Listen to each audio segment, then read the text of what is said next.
Rabbits. Rabbits, said the driver. What do you mean, rabbits? Asked Thomas. His driver laughed and pointed ahead. Beside the line near the airfield station was a post with a white disc on top. It had a red circle round it and a black number 10 painted on it. Rabbits have been building burrows under the line, the driver explained. They've made the ground unsafe, so the Fat Controller has had to bring in a speed limit here until the embankment can be strengthened.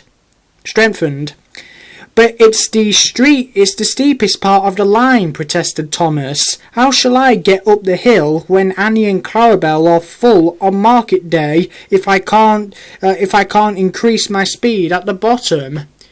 You'll manage, said his fireman, but Percy's trains are often heavier than ours. He won't like it much. Percy didn't.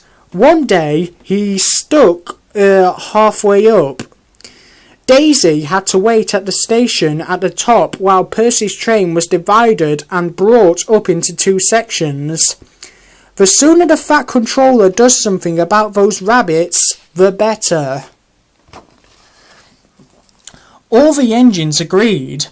Then they heard that work was to start.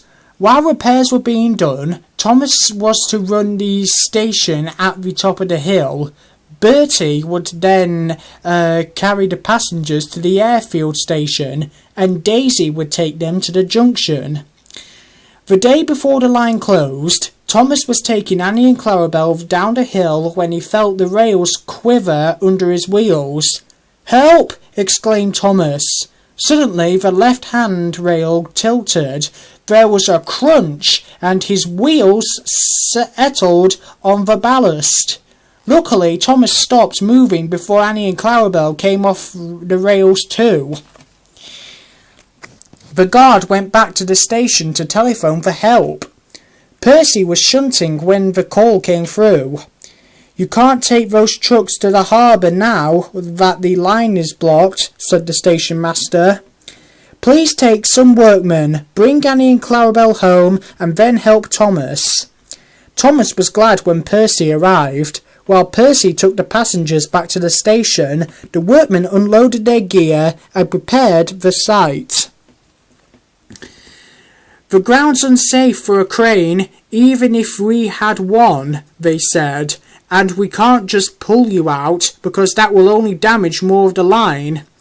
We shall lift you on jacks, Thomas, so that we can slide rails underneath your wheels. Then Percy can pull you back to the farm rail, onto the firm rails." "We hope," they added. "How long will it take?" asked Thomas. The foreman shrugged. "Who knows?" he said. 2 hours, maybe 3. Slowly, with a jack at each corner of the frame, they lifted Thomas until they could slide lengths of the rail laid on their side under his wheels. Then, very gently, he was lowered onto the rails. A strong cable was fixed to his coupling, and the other end was fastened to Percy. The Fat Controller had come to watch. "Are you ready? Heave!" he called to Percy. Carefully, Percy took up the strain. The cable tightened. Percy pulled again. The cable stretched and held. Very slowly, Thomas moved backwards, his wheels running in the grooves in the sides of the rails. Then, with a jolt, first one pair of wheels, then another, and at last the third came safely back onto the firm part of the railway. The men unhitched the cable, and Percy was coupled properly to Thomas. "Thank you, Percy," said Thomas gratefully, and Percy pulled him home.